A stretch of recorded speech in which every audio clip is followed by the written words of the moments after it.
صدق اللہ مولانا العظیم وصدق رسولہ النبی الکریم الامین ونحن على ذلك لمن الشاہدین والشاکرین والحمد للہ رب العالمین ببرکت ان اللہ وملائکتہ یصلون علی النبی یا ایہا الذین آمنوا صلوا علیہ وسلموا تسلیما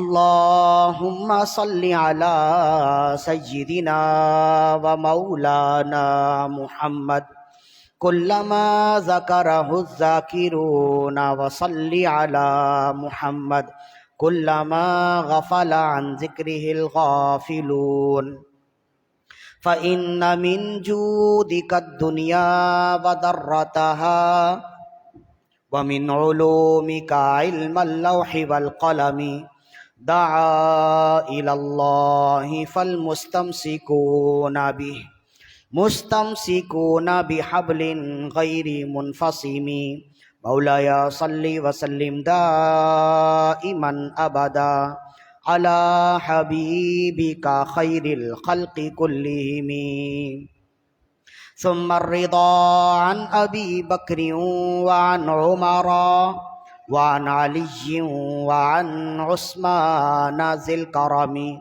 يا ربي بالمصطفى بلغ مقاصدنا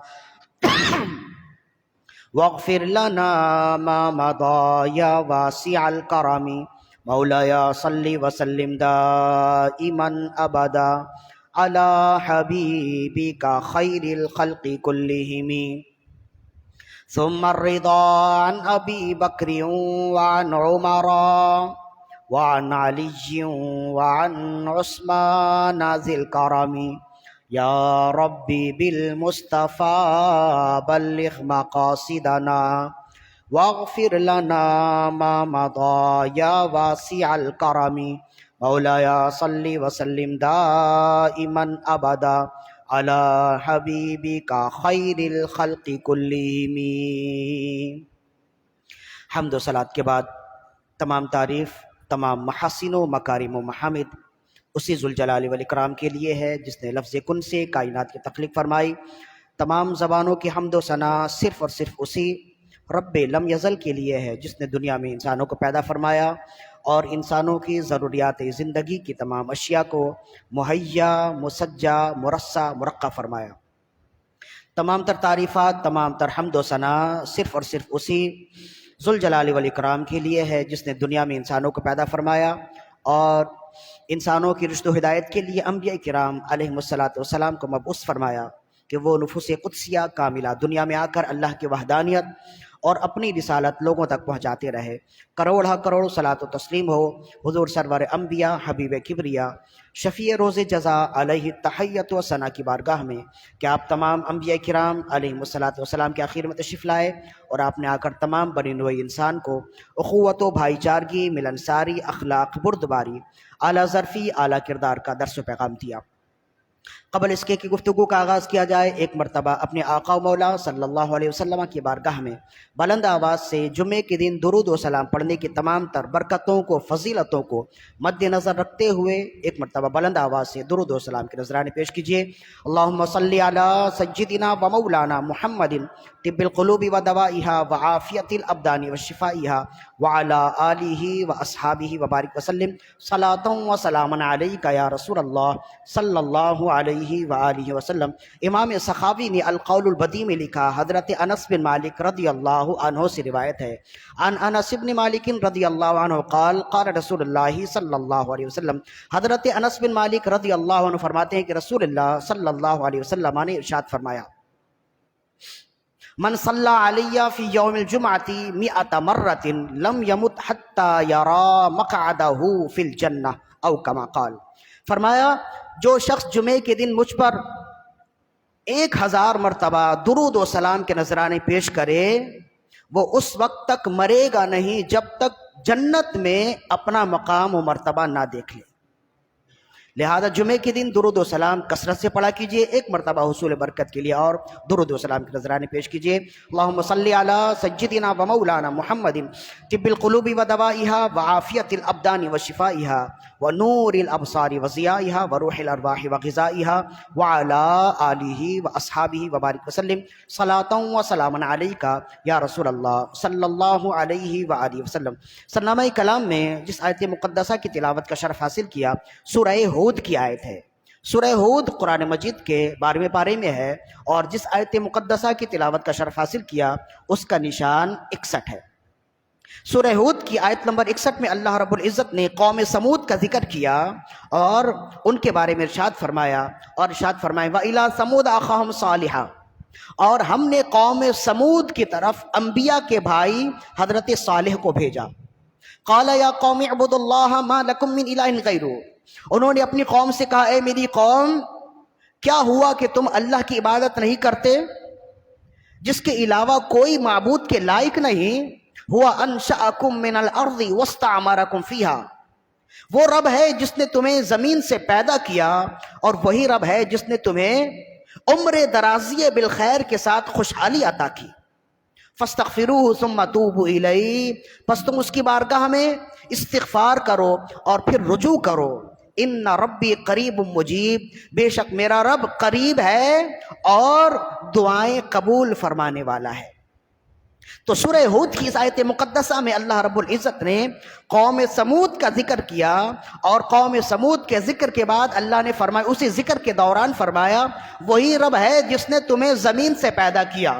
زمین سے پیدا کرنے کا مقصد یہ ہے کہ اللہ نے ہمارے باپ حضرت آدم علی نبینا علیہ الصلوۃ والسلام کو مٹی سے پیدا کیا، تو ان کی جانب نسبت کرتے ہوئے ہم چونکہ آدمی ہیں تو آدم کی جانب نسبت کرتے ہوئے ہم بھی مٹی کے ہوئے، اور اسی نسبت کا تقاضا ہے کہ ہم مٹی سے بنے اور پھر ہم مٹی میں چلے جاتے اور مٹی کے ساتھ مٹی بن جاتے ہیں۔ تو اللہ نے فرمایا کہ کیا ہو گیا تمہیں کہ تم اس رب کی عبادت نہیں کرتے؟ ہوا انشأکم من الارض، جس نے تمہیں زمین سے پیدا کیا، واستعمرکم فیہا، اور جس نے تمہیں زمین میں آباد رکھا۔ استعمار کا مطلب ہوتا ہے خوشحالی کے ساتھ آباد رکھنا، طویل العمری کے ساتھ آباد رکھنا استعمار کہلاتا ہے۔ مطلب یہ ہوگا کہ تمہیں کیا ہوا کہ جس رب نے تمہیں پیدا کیا، زمین سے پیدا کیا، اور جس رب نے تمہیں خوشحالی بھی دی اور طویل العمری بھی عطا کی، اس رب کی تم نافرمانی کر رہے ہو۔ تمہیں چاہیے کہ اس رب کی بارگاہ میں استغفار کرو۔ فاستغفروہ ثم توبوا الیہ، پس تمہیں چاہیے کہ تم اس کی بارگاہ میں استغفار کرو اور اس کی بارگاہ میں رجوع کرو۔ ان ربی قریب مجیب، بے شک میرا رب قریب ہے اور دعائیں سننے والا ہے، توبہ سننے والا ہے اور التجائیں قبول فرمانے والا ہے۔ تو اس آیت مقدسہ میں اللہ رب العزت نے قوم سمود کا ذکر فرمایا، اور قوم سمود کے ذکر کے ساتھ اللہ نے جو اس پر احسان کیا، اس قوم پر خاص احسان فرمایا کہ اللہ نے اس قوم کو خوشحالی بھی عطا کی اور اس قوم کو اللہ نے طویل العمری بھی عطا کی۔ دیکھیں، ہر شخص دنیا میں یہی چاہتا ہے کہ اسے خوشحالی بھی ملے۔ خوشحالی کا مطلب یہ ہوتا ہے کہ دنیا میں آسودگی حاصل ہو جانا، دنیا میں بے فکری ہو جانا، دنیا میں ضروریات دنیا اس کے لیے کفایت کر جائے، تو یہ خوشحالی ہے۔ یعنی وہ جو کھانا چاہتا ہے، وہ جو پینا چاہتا ہے، وہ جو حلال روزی چاہتا ہے، حلال روزی کے مواقع اور حلال روزی کا حصول کسی شخص کے لیے آسان ہو جائے تو ہم کہیں گے کہ اللہ نے اسے خوشحالی دی ہے۔ اور ہر شخص یہ چاہتا ہے کہ اسے خوشحالی بھی ملے اور طویل العمری بھی ملے۔ اب مثلا ایک شخص کو خوشحالی ملی لیکن اس کی عمر ہی کم ہے، وہ 20-25 سال میں ہی اس دنیا سے چلا گیا، تو اس خوشحالی کا اسے کیا فائدہ ملا؟ اس نے خوشحالی سے کتنا نفع اٹھایا؟ تو ہر شخص یہ دو چیزیں چاہتا ہے، ہر شخص کی دلی خواہش ہوتی ہے کہ یہ دو چیزیں اسے بھی ملے اور اس کی اولادوں کو بھی یہ دو چیزیں ملیں، خوشحالی اور طویل العمری۔ تو اللہ رب العزت نے اس آیت مقدسہ میں قوم سمود کے بارے میں ارشاد فرمایا، استعمار واستعمرکم فیہا، اے قوم سمود، ہم نے تمہیں خوشحالی بھی عطا کی اور طویل العمری بھی عطا کی۔ استعمار کا معنی اور اس کی تفسیر امام قرطبی نے یہی کی ہے، یعنی استعمار کا مطلب ہوتا ہے طویل العمری اور خوشحالی۔ تو اللہ نے فرمایا ہم نے تمہارے لیے طویل العمری عطا کی اور ہم نے تمہیں خوشحالی عطا کی ہے۔ اب طویل العمری کیا تھی؟ خوشحالی تو یہ تھی کہ اللہ نے دنیا کے تمام وسائل اسے عطا کیے تھے۔ اس قوم کو اللہ نے دنیا کے اکثر و بیشتر اس زمانے میں جتنی نعمتیں ان کے درمیان میں تھی، اللہ نے ساری نعمتوں کا حصول ان کے لیے آسان کر دیا تھا۔ تو یہ تھی خوشحالی۔ اور طویل العمری کیا تھی؟ امام رازی نے لکھا، امام خازن نے لکھا، امام قرطبی نے لکھا، امام مظہری نے لکھا، فرمایا قوم سمود کی کم از کم عمر 100 سال ہوتی تھی اور زیادہ سے زیادہ عمر 1000 سال ہوتی تھی، ایک روایت۔ اور دوسری روایت میں فرمایا قوم سمود کی کم سے کم عمر 300 سال ہوتی تھی اور زیادہ سے زیادہ 1000 سال ہوتی تھی۔ اتنی طویل عمر اللہ نے انہیں عطا کی، طویل العمری عطا کی۔ اب دیکھیں اگر کوئی شخص بہت زیادہ عمر دراز ہو جائے اور اس میں خوشحالی نہ ہو تو وہ انسان کے لیے بوجھ بن جاتا ہے۔ وہ نہ صحیح طور پر خود سے کھا سکے گا اور نہ ہی استنجا کر سکے گا، صحیح طور پر کہیں آنا جانا اس کے لیے محال ہوگا۔ تو اگر کسی شخص کو اس زمانے میں طویل العمری مل جائے، مطلب یہ ہے کہ وہ 100 سال کا ہو جائے لیکن اسے خوشحالی نہ ملے، وہ لوگوں کے لیے بوجھ بن جائے گا۔ تو خوشحالی کے ساتھ اگر طویل العمری ہو اور طویل العمری کے ساتھ خوشحالی ہو تو پھر اس میں یہ بہت بڑی اللہ کی نعمت ہے۔ اس لیے کہ اس کے ساتھ اگر کوئی شخص طویل العمری کے ساتھ خوشحالی بھی کسی کے ساتھ ہو تو پھر وہ لوگوں کے لیے بوجھ نہیں ہوگا۔ یہی وجہ ہے کہ قوم سمود آپس میں بھی ایک دوسرے کے لیے بوجھ نہیں تھے اور وہ دوسری قوم کے لیے بھی بوجھ نہیں تھی، حالانکہ ان کی عمریں کم از کم 300 سال اور زیادہ سے زیادہ 100 سال تک، یعنی ان کے درمیان میں کم عمر پانے والا 300 سال کا ہوتا اور زیادہ سے زیادہ عمر پانے والا 1000 سال کا ہوتا۔ اس کے باوجود وہ آپس میں ایک دوسرے پر بوجھ نہیں تھے۔ ان میں 1000 سال کا بندہ بھی صحت اور تندرستی والا ہوتا، وہ لوگوں کے لیے بوجھ نہیں ہوتا۔ تو اللہ نے فرمایا قوم سمود تمہیں چاہیے کہ اللہ کی بندگی کرو، اس لیے کہ اس رب نے تمہیں وہ عطا کی ہے جو ساری دنیا چاہتی ہے، خوشحالی بھی چاہتی ہے اور طویل العمری بھی چاہتی ہے۔ تو اب رب نے فرمایا میں نے تمہیں خوشحالی بھی عطا کی اور طویل العمری بھی عطا کی، لہذا اب تمہیں چاہیے میری بارگاہ میں استغفار کرو۔ لہذا اس سے ہمیں فائدہ یہ معلوم ہوا، آج ہم نے کوئی شان نزول بیان نہیں کرنا ہے اور کوئی پس منظر بیان نہیں کرنا ہے، ہمارا سفر آج کچھ طویل ہے، ہم اس وجہ سے کوشش کریں گے کہ انتہائی تیزی کے ساتھ اپنے پیغام کو لوگوں تک پہنچا دیں اور جہاں تک ہم جانا چاہتے ہیں وہاں تک اللہ کرے ہم جانے میں کامیاب ہو جائیں۔ لہذا خوشحالی کا سب سے پہلا سبب جو خود قرآن مجید نے بیان کیا، یعنی کہ خوشحالی کا حصول اور طویل العمری، خوشحالی کا حصول اور طویل العمری، اور ان دونوں نعمتوں میں بقا اور دوام ہونے کے لیے ضروری ہے کہ انسان استغفار کرے۔ استغفار کا معنی کیا ہوتا ہے؟ استغفار کا معنی ہوتا ہے دو چیزیں ہیں، استغفار اور توبہ۔ عام طور پر یہ دونوں چیزیں ہم معنی استعمال ہوتی ہیں، استغفار اور توبہ یہ دونوں ہم معنی ہیں، لیکن تھوڑا سا فرق مفسرین نے کیا، فرمائے استغفار اس توبہ کو کہتے ہیں، اس گناہ کو کہتے ہیں جو گناہ ماضی میں ہو گیا ہو، اس گناہ سے توبہ کرنے کو استغفار کہتے ہیں، اور آئندہ رب کی نافرمانی نہ کرنے کے وعدہ کرنے کو توبہ کہتے ہیں۔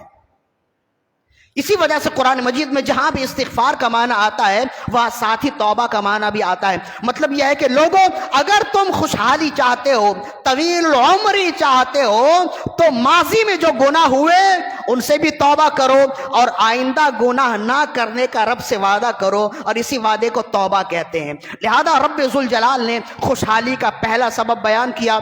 آج ہم نے یہ بیان کرنا ہے کہ خوشحالی کے 3 اسباب ہیں، جو بڑے بڑے 3 اسباب ہیں جو قرآن و سنت کا نچوڑ ہیں۔ اگر کوئی شخص ان خوشحالی کے 3 اسباب اور 3 باتوں پر عمل کر لے کہ تو کوئی اس بات پر شک نہیں ہے کہ وہ خوشحال زندگی گزارے گا۔ ہر شخص یہ چاہتا ہے نا کہ اس کی گزران خوشحالی کی ہو جائے، وہ خوشحال زندگی گزارے، تو سنیے سب سے پہلے اللہ رب العزت نے اس آیت مقدسہ سے ہمیں معلوم ہوا، اللہ رب العزت نے قوم سمود کو حکم دیا اور فرمایا اے قوم سمود رب کی اطاعت کرو، اس لیے کہ اس رب نے تمہیں خوشحالی عطا کی، طویل العمری عطا کی، اور ان کی عمریں 300 سال سے 1000 سال تک تھیں، اور پھر فرمایا لہذا جب رب نے تمہیں خوشحالی اور طویل العمری عطا کی ہے فاستغفروہ ثم توبوا الیہ، اب تمہاری ذمہ داری ہے کہ تم اللہ کی بارگاہ میں استغفار کرو اور پھر توبہ بھی کرو، ان ربی قریب مجیب، بے شک میرا رب قریب ہے اور توبہ قبول فرمانے والا ہے۔ جس سے معلوم ہوا کہ خوشحالی اور طویل العمری کا پہلا سبب استغفار ہے۔ جو استغفار کی کثرت کرتا رہے گا، یعنی اپنے گناہوں کو یاد کر کے رب سے معافی چاہتا رہے گا۔ اب دیکھیں، ایک تو اس کا معنی یہ ہوتا ہے کہ اپنے گناہوں کو یاد کر کے معافی چاہتا رہے، یہ بھی استغفار ہے، اور یوں ہی استغفر اللہ ربی من کل ذنب واتوب الیہ یہ پڑھتا رہے، یہ بھی استغفار ہے۔ اس کی بھی برکتیں اور اس کی برکتیں زیادہ ہیں، لہذا اس میں دونوں شامل ہیں۔ یہی وجہ ہے کہ تاجدار کائنات رسول اللہ صلی اللہ علیہ وسلم نے ارشاد فرمایا لوگوں رب کی بارگاہ میں استغفار کیوں نہیں کرتے، حالانکہ میں خود دن میں 100 مرتبہ استغفار پڑھتا ہوں۔ تو رسول اللہ صلی اللہ علیہ وسلم معصوم عن الخطا ہیں، سید المعصومین ہونے کے باوجود آپ استغفار کرتے ہیں۔ اس کی وجہ یہ ہے کہ استغفار سے جہاں رب راضی ہوتا ہے دنیاوی خوشحالی بھی ملتی ہے، اور یہی وجہ ہے کہ ہمارے علماء کرام نے ارشاد فرمایا اگر تم زندگی میں خوشحالی چاہتے ہو، صوفیاء کرام فرماتے ہیں کہ یہ مجرب عمل ہے، بالخصوص میرا تو بہت ہی زیادہ مجرب عمل ہے۔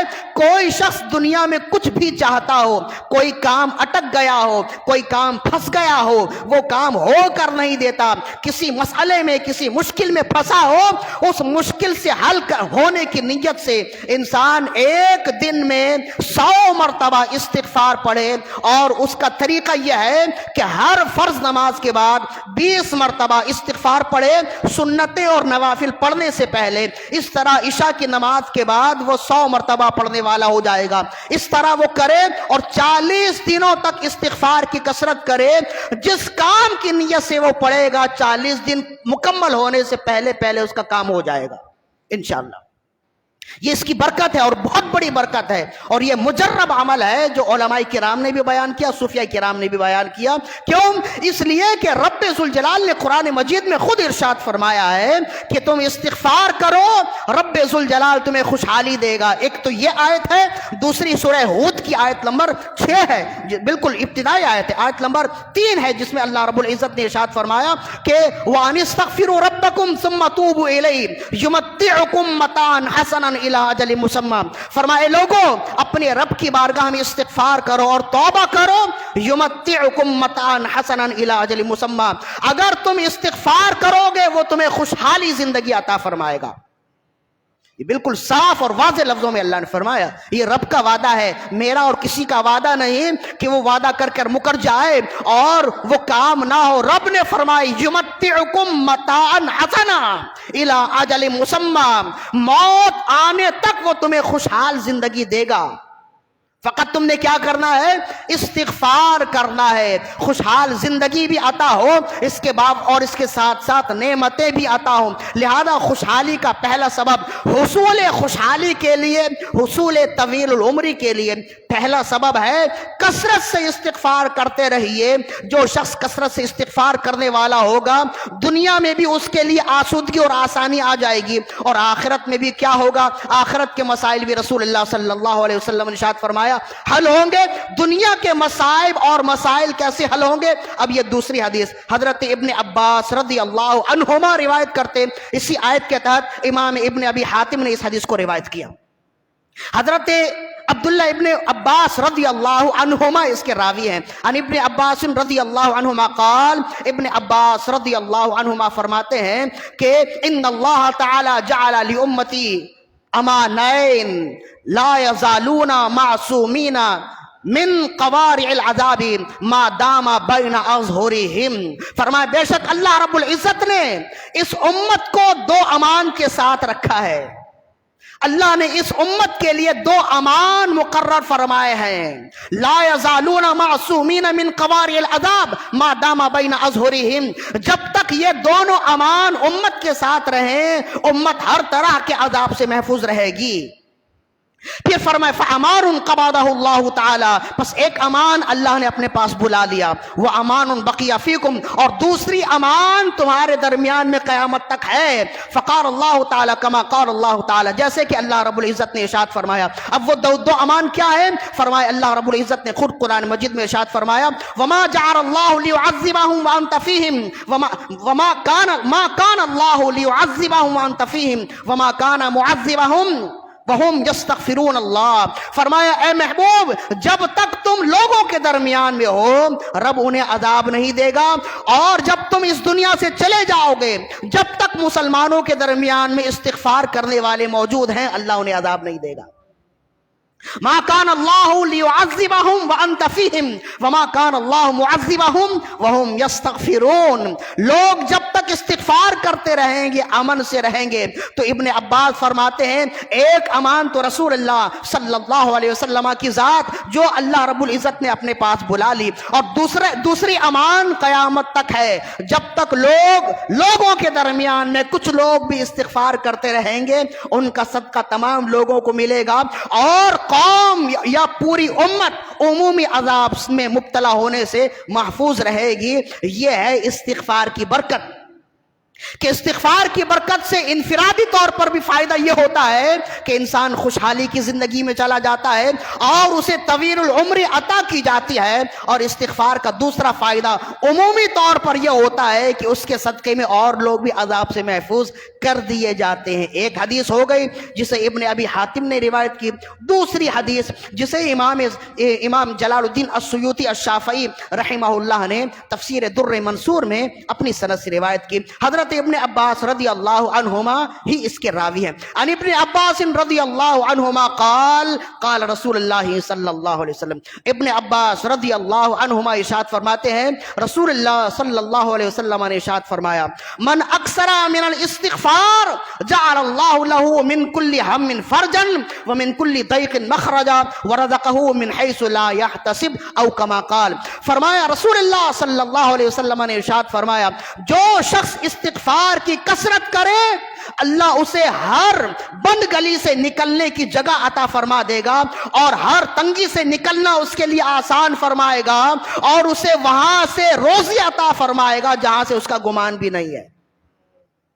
انسان جب مشکلوں میں پھنس جائے تو یہی چاہتا ہے نا کہ کوئی ہو جو اسے مشکل سے نکال دے، تو رسول اللہ صلی اللہ علیہ وسلم نے اس حدیث میں ارشاد فرمایا استغفار کی کثرت کرو جعل اللہ له من كل هم فرجا، اللہ ہر غم سے تمہیں آزاد فرما دے گا، ومن كل ضيق مخرجا، اور ہر تنگ گلی سے نکلنے کا راستہ اللہ خود نکال دے گا، ورزقه من حيث لا يحتسب، اور رب تمہیں وہاں سے روزی عطا فرمائے گا جہاں سے تمہارا خیال بھی نہیں ہوگا، جہاں تمہارا وہم و گمان بھی نہ ہو وہاں سے رب تمہیں روزی عطا فرمائے گا۔ اسی وجہ سے ہم نے پہلے ہی کہہ دیا کہ استغفار میں ہر غم سے نکلنے کا راستہ ہے، استغفار میں ہر تنگی سے نکلنے کا سبب ہے، استغفار میں حصول روزی کا ذریعہ اور سبب موجود ہے۔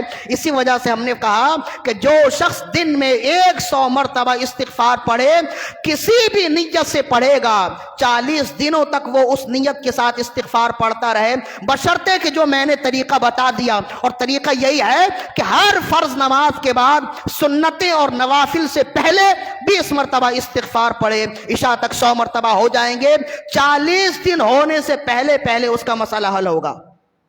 اور یہ عمل مجرب ہے، علماء نے بھی لکھا اور صوفیاء کرام نے بہت حد تک لکھا اور بہت اس پر عمل کیا، اور جس نے جس نیت کے ساتھ عمل کیا رب نے اسے عطا فرمائی۔ کیوں؟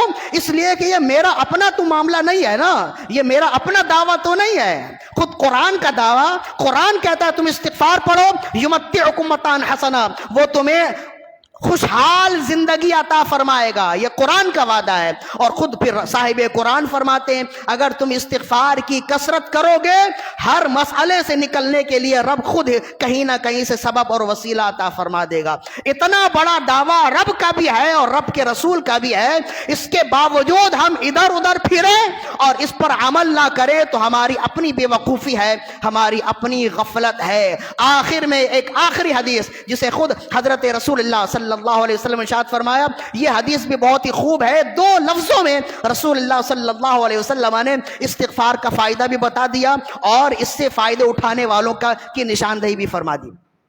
حضرت قتادہ روایت کرتے ہیں، امام سیوطی نے اسے در منصور میں نقل کیا، عن قتادہ رضی اللہ عنہ قال قال رسول اللہ صلی اللہ علیہ وسلم، امام قتادہ فرماتے ہیں رسول اللہ صلی اللہ علیہ وسلم نے ارشاد فرمایا، ان القرآن یدلکم من دائکم و دوائکم، فرمائے بے شک یہ قرآن ہے، اس قرآن نے تمہاری بیماری بھی بتا دی ہے اور اس کا علاج بھی بتا دیا ہے۔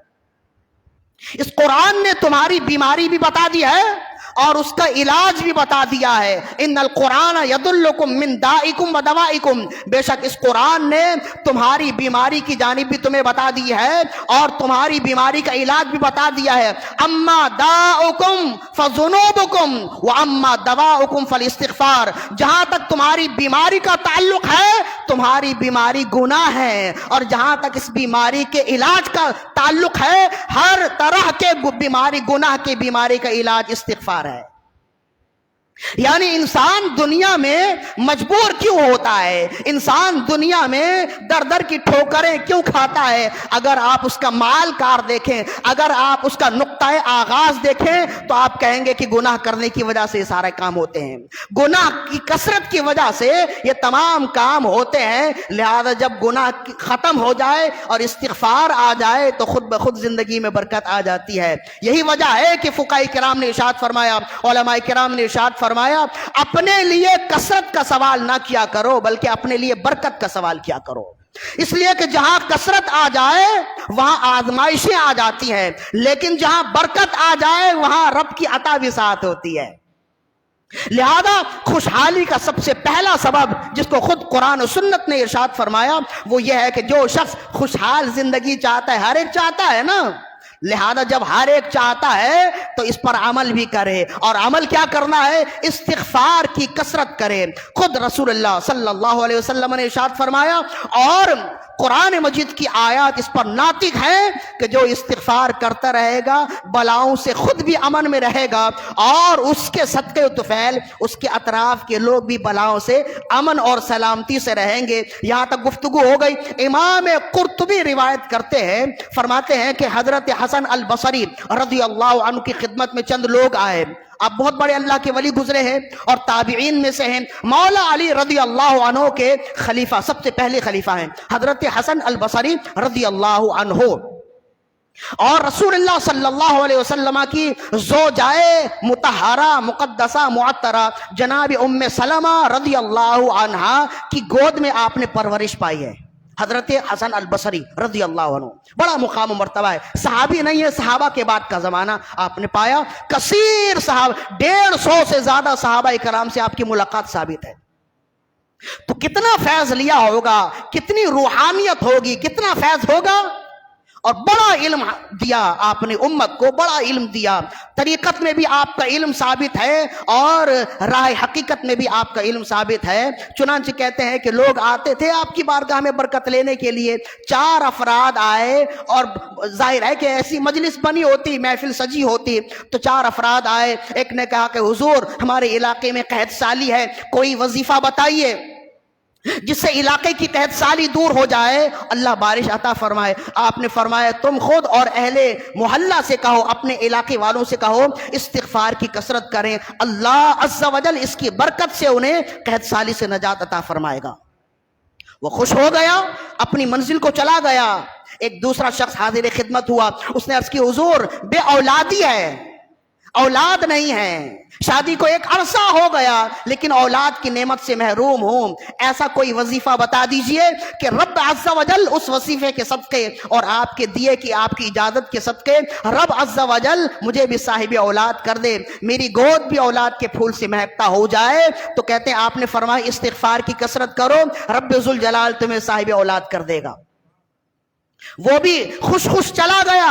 پھر ایک تیسرا شخص آیا، اس نے کہا کہ حضور گھر میں بڑی تنگی ہے، کمائی کے باوجود پورا ہوتا نہیں ہے، عیال دار ہوں، آخر میں بسا اوقات بھوک اور مفلسی کا دور ہو جاتا ہے، کوئی ایسا وظیفہ بتائیے گھر میں آسودگی ہو جائے، گھر میں آسانی ہو جائے، دسترخوان میں وسعت ہو جائے، نعمتوں کا نزول ہو۔ آپ نے فرمایا استغفار کی کثرت کرو، رب تمہیں آسودگی عطا فرمائے گا۔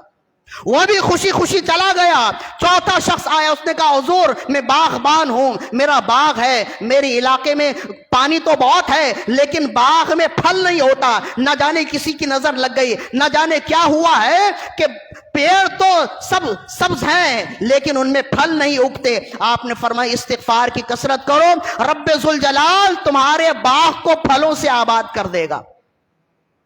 چار مسائل لوگ لے کر آئے، ایک آیا قحط سالی کی شکایت لے کر، ایک آیا بے اولادی کی شکایت لے کر، ایک آیا تنگی کی شکایت لے کر، ایک آیا باغ کے غیر آباد ہونے کی شکایت لے کر۔ چاروں الگ الگ بیماریاں ہیں، حسن بصری نے چاروں کا ایک ہی علاج بتایا، استغفار۔ ایک ہی علاج بتایا، استغفار پڑھو رب تمہاری قحط سالی دور کر دے گا، استغفار پڑھو کثرت کرو رب تمہیں صاحب اولاد کر دے گا، استغفار کی کثرت کرو رب تمہارے گھر کی تنگی دور کر دے گا، استغفار کی کثرت کرو رب تمہارے غیر آباد باغ کو آباد فرما دے گا۔ وہاں جو لوگ موجود تھے عرض کرنے لگے حضور یہ چار الگ الگ مسائل لے کر آئے اور آپ نے چاروں کا ایک ہی علاج بتایا، اس میں کیا بات ہے، اس میں کیا راز ہے؟ آپ نے فرمایا یہ بات اور یہ راز اور یہ علاج میرا اپنا نہیں ہے، خود قرآن مجید نے یہی علاج بتایا ہے۔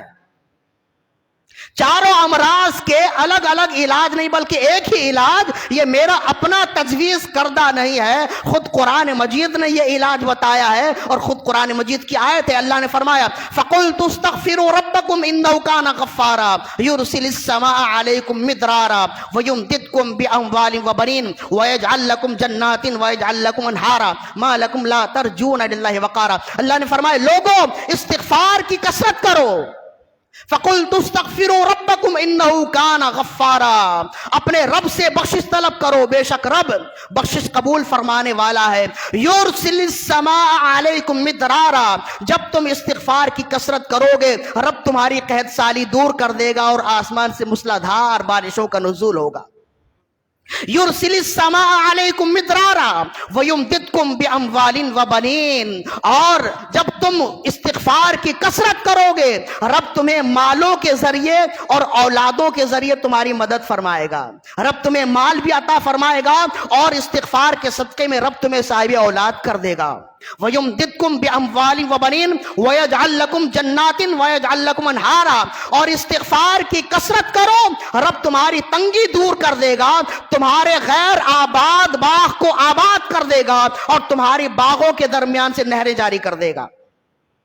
تو فرمائے یہ علاج جو الگ الگ مسائل کے ایک ہی علاج ہے، یہ میرا اپنا تجویز کردہ نہیں ہے بلکہ رب نے خود یہ بتایا کہ تم یہ عمل کرو گے قحط سالی ختم ہو جائے گی، استغفار کی کثرت کرو گے صاحب اولاد ہو جاؤ گے، استغفار کی کثرت کرو گے تنگی دور ہو جائے گی، استغفار کی کثرت کرو گے تمہارے بے پھل درخت بار آور ہو جائیں گے اور پھل دینے لگ جائیں گے۔ تو یہ تجویز میرا نہیں، رب ذوالجلال کا ہے۔ جو قرآن پڑھنے والے ہیں، جو شریعت کو جاننے والے ہیں، وہ جانتے ہیں کہ استغفار کی اہمیت اور افادیت کیا ہے۔ لہذا ہر شخص چاہتا ہے کہ وہ خوشحال زندگی گزارے، خوشحال زندگی کے ساتھ طویل العمری اگر کوئی شخص چاہتا ہے اپنی زندگی میں استغفار کی کثرت کرے اور پھر اس کا فیضان اپنی زندگی میں دیکھے تو وہ خود ہی حیرت زدہ ہو جائے گا۔ خوشحالی کے 3 اسباب میں سے ایک سبب میں نے بیان کیا، دوسرا سبب کیا ہے؟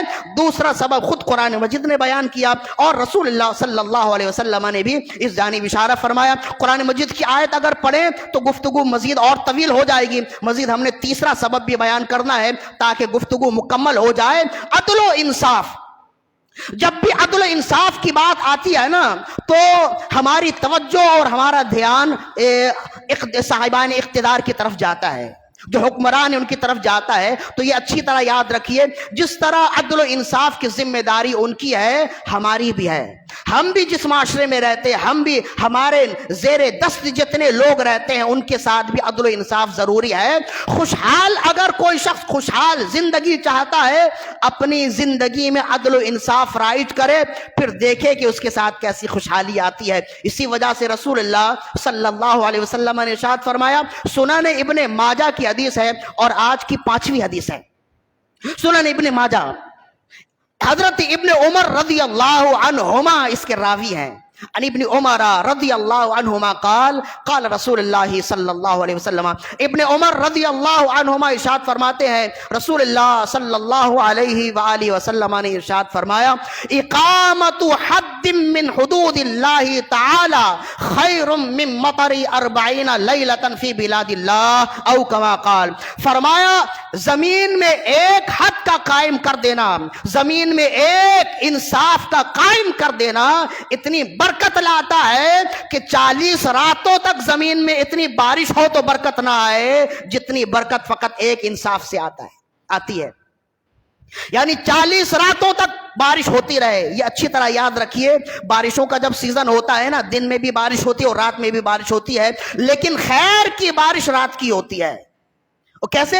دن میں اگر بارش ہوتی ہے نا تو لوگ اپنے کام کاج سے رک جاتے ہیں، لیکن رات میں بارش ہو اور پھر دن میں بارش نہ ہو تو لوگ اپنے کام کاج کچھ دقت کے ساتھ کر لیتے ہیں اور اس میں فائدے بھی زیادہ ہیں. اس وجہ سے رسول اللہ نے فرمایا رات میں بارش ہو، 40 دنوں تک بارش ہو، اتنی خیر نہیں لاتی جتنی خیر زمین میں ایک مرتبہ انصاف قائم کر دینے سے آتی ہے. لہذا اگر کوئی شخص چاہتا ہے کہ خوشحال زندگی گزارے، طویل عمری زندگی گزارے، اسے چاہیے اپنے درمیان میں انصاف کو، عدل و انصاف کو رائج کرے. انصاف کا معنی کیا ہے؟ جس جگہ جس چیز کے لیے حق ہے اس چیز کو اسی جگہ رکھ دینا، یہ انصاف ہے.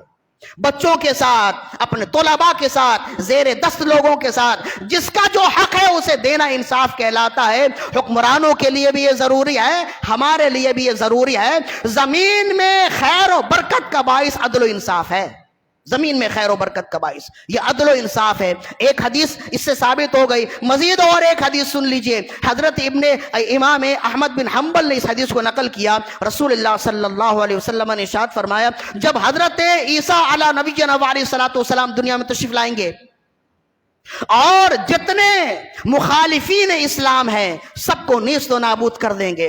زمین میں مشرق سے لے کے مغرب تک ایک شخص بھی اللہ کے غیر کا نام لینے والا نہیں ہوگا. مشرق سے مغرب، شمال، جنوب، ہر جگہ اللہ اللہ کرنے والے ہو جائیں گے. جب حضرت عیسیٰ علی نبینا علیہ الصلوۃ والسلام جب دنیا میں تشریف لائیں گے، خنزیر کو ختم کریں گے، صلیب توڑیں گے، یہودیوں کو قتل کریں گے، عیسائیوں کو قتل کریں گے، ہندوؤں اور مشرکوں کو قتل کریں گے، سب کو نیست و نابود کر دیں گے. مشرق سے مغرب تک اللہ کا دین غالب ہو جائے گا. مشرق سے مغرب تک ایک ہی دین ہوگا اور دین اسلام ہوگا. جب اس طرح سے عدل و انصاف کا قیام ہو جائے گا تو رسول اللہ نے فرمایا اللہ کے نبی عیسیٰ علی نبینا علیہ الصلوۃ والسلام آسمان سے کہیں گے اے آسمان اپنی برکتیں نازل فرما، نازل کر، اور زمین سے کہیں گے اے زمین اپنی برکتیں نکال. اب فرمایا اس پر اتنی برکتیں ہوں گی کہ ایک اونٹ کا دودھ ایک پورے قبیلے کے لیے کافی ہوگا، اور اتنا بڑا انار ہوگا کہ اس انار کے ایک چھلکے کے نیچے 100 افراد سایہ کر لیں گے. اتنی برکتیں آئیں گی. یہ فقط کیوں ہوگا؟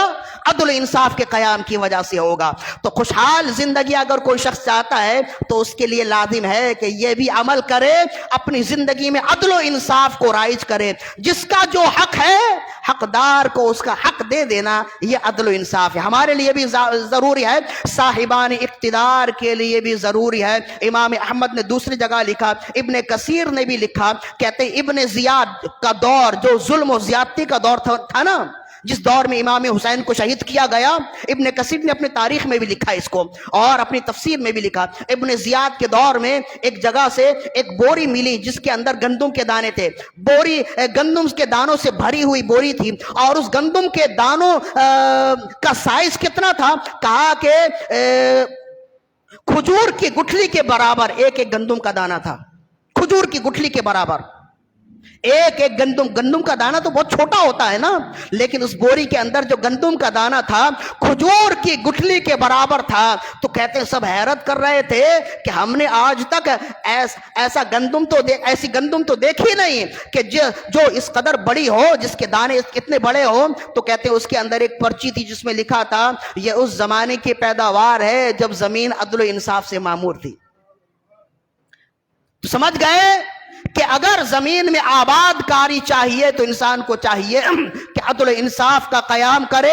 جب عدل و انصاف کا قیام ہوگا، جب ہر شخص حقدار کو اس کا حق ادا کرے گا، اس کی برکت سے خود بخود زمین میں خوشحالی آئے گی۔ خوشحالی کے 3 اسباب میں سے 2 سبب میں نے بیان کر دیے۔ پہلا سبب استغفار کی کثرت ہے، اس پر ہم نے 4 احادیث پیش کیے، اور دوسرا سبب عدل و انصاف کا فروغ ہے۔ اگر زمین میں عدل و انصاف رائج ہو جائے اور عدل و انصاف کا فروغ ہو جائے، خود بخود اس کی برکت سے زمین میں خوشحالی آئے گی، طویل العمری ہو جائے گی۔ قوم سمود کی عمر 300 سال سے 1000 سال تک تھی، اور اس کی وجہ یہی بتائی گئی کہ ان کے درمیان میں عدل و انصاف کا سلسلہ تھا، لیکن انہوں نے پھر بعد میں جا کر رب کی ناشکری کی تو وہ تباہ و برباد ہو گئے۔ اللہ نے فرمایا اگر تم چاہتے ہو استغفار کی کثرت کرو، رب تمہیں بھی طویل العمری عطا فرمائے گا اور تمہیں بھی خوشحالی عطا فرمائے گا۔ خوشحالی کے 2 اسباب ہو گئے۔ تیسرا اور آخری سبب، حضرت امام رازی نے تفسیر کبیر میں لکھا، فرماتے ہیں کہ انبیاء کرام میں سے بعد نے اپنے رب سے التجا کی اور عرض کی کہ یا رب ذوالجلال، قوم فارس کی قوم یعنی ایران کے رہنے والے، ابھی کا ایران، پہلے زمانے میں قوم فارس تھے، حالانکہ وہ اللہ کی بندگی کرنے والی قوم نہیں تھی، وہ تو آتش پرست تھی، لیکن اس کے باوجود اللہ نے انہیں خوشحالی عطا فرمائی تھی۔ ان کی عمریں بھی طویل تھی اور ان کی سڑکیں اور ان کے علاقے بڑے آباد تھے، خوشحالی تھی، طویل العمری تھی۔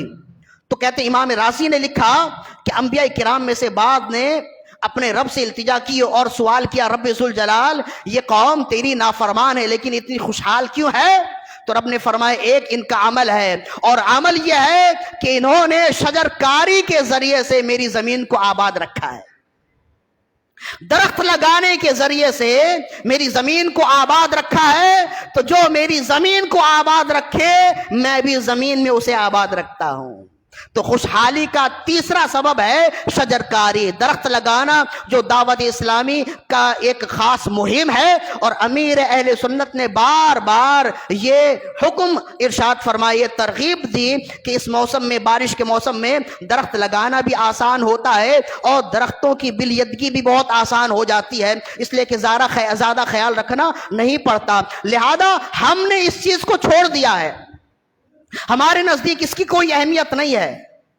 حالانکہ جتنے علماء کرام ہیں، خود قرآن مجید کی بلا مبالغہ اگر میں چاہوں تو درخت لگانے کے فوائد پر درجنوں آیات پڑھ سکتا ہوں، درجنوں آیات ایسی ہیں کہ رب ذوالجلال نے انسان پر احسان کا سبب بیان کیا، اور سبب بیان کرتے ہوئے فرمائے وہ رب ہے جس نے تمہیں درخت عطا فرمائے اور درختوں سے غذائیں عطا فرمائی، درختوں سے تمہیں اناج عطا فرمائے، درختوں سے تمہیں آگ عطا فرمائی۔ بلا مبالغہ درجنوں آیات ہے جس میں اللہ رب العزت نے احسان فرماتے ہوئے درختوں کا ذکر فرمایا ہے۔ ہمارے نزدیک یہ باتیں بہت نااہم ہیں، غیر اہم ہیں، ہم اس پر عمل نہیں کرتے۔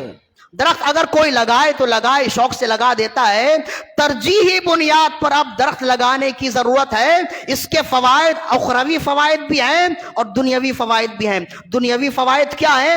بہت سے دنیاوی فوائد بیان کیے گئے، سب سے بڑھ کر تو یہ ہے کہ ہمارے لیے سانس لینے میں آسانی ہوگی، آلودگی ختم ہو جائے گی، گلوبل وارمنگ جو کہتے ہیں نا، یعنی ماحولیاتی تبدیلی، اس میں کمی کے لیے درخت لگانا ضروری ہے۔ ہم جو دیکھتے ہیں نا، کبھی سردی ہوتی ہے تو کڑاکے کی سردی ہوتی ہے کہ برداشت باہر، کبھی گرمی ہوتی ہے تو اس قدر گرمی ہوتی ہے کہ انسان چیخ اٹھتا ہے، یہ ماحولیاتی تبدیلی کی وجہ سے ہے، یہ آلودگی کی وجہ سے ہے، اور اس آلودگی کو ختم کرنے کے لیے سب سے کلیدی کردار ادا اگر کوئی چیز کرتی ہے تو وہ درخت ہے۔ درخت ہمارے دوست ہیں، یہ ہمیں آکسیجن دیتے ہیں نا، آلودہ چیزوں کو یہ جذب کرتے ہیں اور پھر ہمیں آکسیجن عطا کرتے ہیں، جس کی وجہ سے ہماری سانس چلتی ہے، جس کی وجہ سے ہم آسودگی کے ساتھ سانس لیتے ہیں، ہمارا دم گھٹتا نہیں ہے۔ لہذا شجر کاری یہ رسول اللہ صلی اللہ علیہ وسلم کا بھی یہ پسندیدہ عمل رہا، آپ نے بھی اس پر عمل کیا، صحابہ کرام نے بھی عمل کیا۔ اور امام راضی فرماتے ہیں کہ وہ قوم رب کی نافرمان ہونے کے باوجود، قوم فارس رب کی نافرمان ہونے کے باوجود اللہ نے انہیں خوشحالی کیوں عطا فرمائی؟ تو انبیاء کرام نے جب سوال کیا تو رب ذوالجلال نے ارشاد فرمایا کہ اس قوم نے میری زمین کو شجرکاری کے ذریعے سے آباد رکھا، لہذا میں نے بھی انہیں زمین میں آباد کر دیا ہے۔ مطلب یہ ہوا خوشحالی کا تیسرا سبب شجرکاری ہے۔ درخت لگائیں، اس میں اخروی فوائد بھی ہیں، اور اخروی فوائد بھی ہیں، فضائل بھی ہیں، اور دنیاوی فوائد بھی ہیں، اور فضائل بھی موجود ہیں۔ اسی وجہ سے احادیث کی جتنی کتابیں آپ دیکھ لیں، تمام کتابوں میں جہاں نماز کے فوائد آپ کو ملیں گے، جہاں روزے کے فوائد آپ کو ملیں گے، جہاں حج کے فوائد ملیں گے، جہاں ذکر و اذکار کے فوائد ملیں گے، ساتھ ہی ساتھ ہر محدث نے شجرکاری کے فوائد پر الگ عنوان کے تحت احادیث جمع کی ہیں، جس میں امام بخاری اور مسلم خود موجود ہیں۔ حضرت ابو ہریرہ رضی اللہ عنہ اس کے راوی ہیں، آپ نے فرمایا رسول اللہ صلی اللہ علیہ وسلم نے ارشاد فرمایا جو شخص درخت لگائے تو جب تک وہ درخت قائم رہے گا، اس درخت سے جو سایہ لے گا، اس درخت سے جو کھائے گا، چاہے انسان کھائے، چاہے پرندے کھائیں، چاہے چرند کھائیں، جب تک وہ درخت قائم رہے گا درخت لگانے والوں کے لیے صدقہ جاریہ ہو جائے گا۔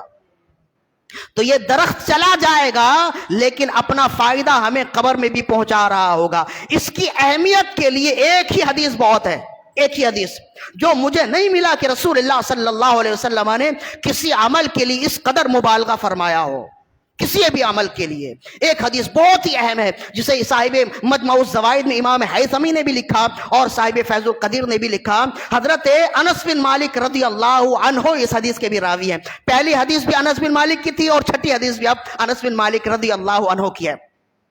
عن انس بن مالک رضی اللہ عنہ قال قال رسول اللہ صلی اللہ علیہ وسلم، انس بن مالک رضی اللہ عنہ فرماتے ہیں کہ رسول اللہ صلی اللہ علیہ وآلہ وسلم نے ارشاد فرمایا اذا قامت القیامت وفی ید احدکم فصیلۃ فإن استطاع الا يقوم حتى يغرسها فليغرسها او كما قال، فرمایا کہ اگر قیامت قائم ہو جائے اور سور میں پھونکا جائے اور تم میں سے کسی ہاتھ میں کوئی پودا ہو تو اسے چاہیے کہ کھڑے ہونے سے پہلے لگا کر کھڑا ہو۔ قیامت قائم ہو چکی ہو، سور میں پھونکا جا چکا ہو، تب بھی رسول اللہ نے فرمایا تم میں سے اگر کسی کے ہاتھ میں قیامت قائم ہو چکی ہو، سور میں پھونکا جا چکا ہو، اس کے باوجود تم میں سے کسی کے ہاتھ میں اگر پودا ہو، اسے چاہیے کہ وہ لگائے اور لگا کر ہی پھر قیامت کے لیے رب کی بارگاہ میں پہنچے۔ اتنا مبالغہ میں نے کسی دوسرے عمل کے لیے نہیں دیکھا۔ اس کی وجہ کیا ہے؟ اس کی وجہ یہ ہے کہ تم چلے جاؤ گے، بعد والے اس سے فائدہ اٹھائیں گے۔ حضرت ابو دردہ رضی اللہ عنہ سے روایت ہے، امام طیبی نے شرح مشکات میں نقل کیا، فرماتے ہیں کہ حضرت ابو دردہ جلیل القدر صحابی رسول ہے نا، کہتے ہیں کہ بہت ہی ضعیف ہو گئے تھے اور پودا لگا رہے تھے، ننا سا پودا لگا رہے تھے۔ کسی شخص کا وہاں سے گزر ہوا، اس نے کہا کہ صحابی رسول آپ یہ پودا لگا رہے ہیں، آپ کی عمر تو ایسی ہے کہ آپ آج جائیں یا کل جائیں، اس پودا سے آپ کو کوئی فائدہ تھوڑی ہوگا۔ آپ نے فرمایا میری نیت صرف کھانے کی نہیں ہے، میں چلا جاؤں گا دوسرے لوگ کھائیں گے، اس کا اجر مجھے قبر میں ملے گا، میں اس نیت سے لگا رہا ہوں۔ لہذا ہوتا یہی ہے کہ باپ اگر پودا لگا جائے تو ہو سکتا ہے کہ وہ اس سے فائدہ نہ اٹھائے، لیکن کیا یہ کب ہے کہ ہماری اولاد اس درخت سے فائدہ اٹھائے؟ اس درخت سے، یہی ہمارے لیے بہت بڑی بات ہے اور یہی سوچ ہمارے لیے مسحور کن ہے کہ یہ پودا میں لگا رہا ہوں، میری آنے والی نسل اس میں جھولا جھولے گی، میرے بیٹے، میرے پوتے، میرے نواسے اس کے سائے میں رہیں گے۔ یہی بات ہے نا، اگر یہی بات اگر ہر شخص سوچ لے کہ میں پودا لگا رہا ہوں، اس سے مجھے کیا فائدہ ہوگا، اگر یہی ہمارے پہلے والے سوچ لیتے تو زمین میں ایک درخت بھی ہم نہیں پاتے۔ زمین میں ایک درخت بھی ہم نہیں پاتے. انہوں نے ہمارے لیے کام کیا تو ہمیں اب اپنے لیے کام کرنا ہے. ایک دو پیڑ صحیح, کوئی خیاباں نہ صحیح, اپنی نسلوں کے لیے کچھ تو بچایا جائے. ایک درخت ایسا محبت کا لگایا جائے جس کا ہمسائے کے آنگن میں بھی سایہ جائے. یہ ہونا چاہیے. یہ سوچ کے درخت لگائیے کہ ہماری نسلوں کے لیے اس میں فائدہ ہے. آخری بات, حضرت امام یہ ہارون الرشید کہتے ہیں کہ ان کا گزر ایک بوڑھے کے پاس سے ہوا, وہ پودا لگا رہا تھا. امام طیبی نے بھی اس کو لکھا شرح مشکات میں, اور صاحب فیض القدیر نے بھی لکھا جامع صغیر کی شرح کرتے ہوئے. حدیث کی, دونوں حدیث کی کتابیں ہیں. کہتے ہیں ہارون رشید وہ کہیں سے گزر رہا تھا, ایک بوڑھے کو دیکھا وہ ننھا سا پودا لگا رہا ہے, تو ہارون رشید رک گیا اور اس نے کہا کہ یہ جو آپ پودا لگا رہے ہیں کیا آپ اس سے فائدہ اٹھا سکیں گے؟ یہ پودا تو اس وقت فائدہ دے گا جب آپ اس دنیا سے گزر جائیں گے. تو اس نے وہی کہا, اس نے کہا کہ اگر ہمارے آباء و اجداد بھی یہ سوچ لیتے تو زمین میں میں ایک درخت بھی نہیں پاتا. میں تو اس وجہ سے لگا رہا ہوں کہ میری اولاد اس میں سے فائدہ اٹھائے گی. ہارون الرشید کو یہ جواب بہت اچھا لگا. اس نے اپنی جھولی میں سے 100 دینار سونے کے سکے نکال کر اس کی جانب اچھال دیے اور کہا یہ تمہارے حسن نیت کا بدلہ ہے اور اچھے جواب کا نتیجہ ہے کہ تمہاری نیت یہ ہے. تو اس نے وہ سن کر ہنسنے لگا. تو ہارون الرشید نے پوچھا تمہارے ہنسنے کی وجہ کیا ہے؟ تو کہا کہ ہر درخت تو لگنے کے عرصے کے بعد فائدہ دیتا ہے, میں نے تو لگانے کی نیت ہی کی, اس درخت نے اتنا فائدہ کیا کہ لگنے سے پہلے ہی 100 دینار ہاتھ میں تھما دیے. اب بتاؤ اگر یہ درخت لگ گیا تو کتنا فائدہ دے گا. پھر ہارون رشید کو مزید اور جوش آیا. اس نے کہا واقعی یہ تو بہت ہی اچھی اور بڑی ہی معرفت کی بات کی. ہارون الرشید نے پھر 100 دینار 100 سونے کے سکے اس کی جانب اچھال دیے اور کہا کہ یہ تمہارے حسن جواب اور حسن نیت کا دوبارہ نتیجہ ہے. وہ بوڑھا دوبارہ ہنسنے لگا اور پھر کہنے لگا لوگ کہتے ہیں کہ درخت پھل نہیں دیتے, میرا درخت ایسا ہے کہ لگنے سے پہلے 2 مرتبہ پھل دے چکا ہے. ہارون الرشید نے تیسری مرتبہ بھی 100 دینار دیا اور وہاں سے بھاگا. تو بوڑھے نے کہا بھاگتے کہا ہو, مزید اور کچھ سوال کر لو. اس نے کہا اگر میں یہاں ٹھہر گیا میرا پورا خزانہ خالی ہو جائے گا. تو سمجھے, کچھ ہم نے ہنسانے کے لیے نہیں کہا, ہم نے فقط سمجھانے کے لیے کہا ہے کہ درخت لگانے کی فضیلت ہمیں معلوم نہیں ہے. یہ جو موسم ہے نا, یہ شجرکاری کا موسم ہے, اس موسم میں درخت لگائیے. ہم تو شہری لوگ ہیں, ہمارے پاس جگہ اتنی ہوتی نہیں ہے, ہماری گلیاں بھی اتنی چھوٹی چھوٹی پتلی پتلی ہو گئی. مجھے معلوم نہیں ہے کہ ہماری گلیاں کتنی چوڑی تھیں, لیکن اتنا یقین ہے کہ اتنی پتلی نہیں تھیں, چوڑی تھیں. لوگوں نے قبضہ کیا ہے. اب اس پر کیا ہوگا وہ تو اس پر یہ ایک الگ گفتگو ہے کہ اس کا ثواب کیا ہے اور اس کا عذاب کیا ہے. بہرحال ہم تو شہری لوگ ہیں, ہمارے پاس جگہ ہوتی نہیں ہے, تو کم از کم ہم اپنے گھر میں کیاریوں میں تو لگا سکتے ہیں, گملوں میں تو لگا سکتے ہیں. سائنسدان کہتے ہیں کہ گھر میں اگر سبزہ ہو, چھوٹے چھوٹے پودے بھی لگے ہو نا, تو گھروں میں بھی بہت سی جراثیمیں ہوتی ہیں. یہ جو ہمارے فرنیچر ہے نا, ان میں بھی بہت کچھ کیمیکلز لگے ہوتے ہیں جن سے جراثیم ہوتی ہے. ہمارے جو پردے لگے ہوتے ہیں ان میں بھی بہت کچھ ہوتا ہے. ہماری زمین میں کارپیٹ بچھی ہوتی ہے, ان میں بھی بہت کچھ جراثیم ہوتی ہے. تو یہ ساری جراثیمیں جذب کرنے کے لیے بھی ہمیں ضروری ہے کہ اپنے گھر میں پودا لگائیں. گملوں میں تو پودا لگا سکتے ہیں, لہذا حسن نیت کے ساتھ پودا لگائیں گے, آخرت کا اجر بھی ملے گا اور آپ کی زندگی بھی اچھی ہو جائے گی. حسن خوبی یعنی خوشحال زندگی کے اسباب میں سے یہ 3 اسباب میں نے بیان کر دیے. اگرچہ گفتگو مزید اور بھی کرنی تھی لیکن اب وقت ختم ہو گیا ہے. 3 اسباب میں نے بیان کر دیے. دنیا میں جو شخص بھی دنیا میں جیتا ہے اس کی خواہش ہوتی ہے کہ وہ اچھی زندگی گزارے, طویل العمری اسے نصیب ہو اور خوشحال زندگی گزارے. خوشحال زندگی گزارنے کے 3 اصول 3 اسباب بیان کیے: کثرت استغفار, عدل و انصاف کا قیام اور شجرکاری. اب یہ عمل کریں گے پھر آپ اس کا اجر دیکھیں اور اس کے فوائد دیکھیں تو پھر آپ خود ہی حیران رہ جائیں گے کہ بے شک خوشحال زندگی کے یہی 3 اسباب ہیں. مزید اور بھی اسباب ہیں لیکن یہ بڑے بڑے اسباب ہیں. فقط یہ میرا پیغام ہے, 1-2 پیڑ نہیں, 1-2 پیڑ صحیح, کوئی خیاباں نہ صحیح, اپنی نسلوں کے لیے کچھ تو بچایا جائے. ایک درخت ایسا محبت کا لگایا جائے جس کا ہمسائے کے آنگن میں بھی سایہ جائے۔ اللہ تعالیٰ سے دعا ہے کہ رب ذوالجلال ہماری آج کی حاضری اپنی بارگاہ میں قبول و مقبول فرمائے۔ وما علینا الا البلاغ المبین۔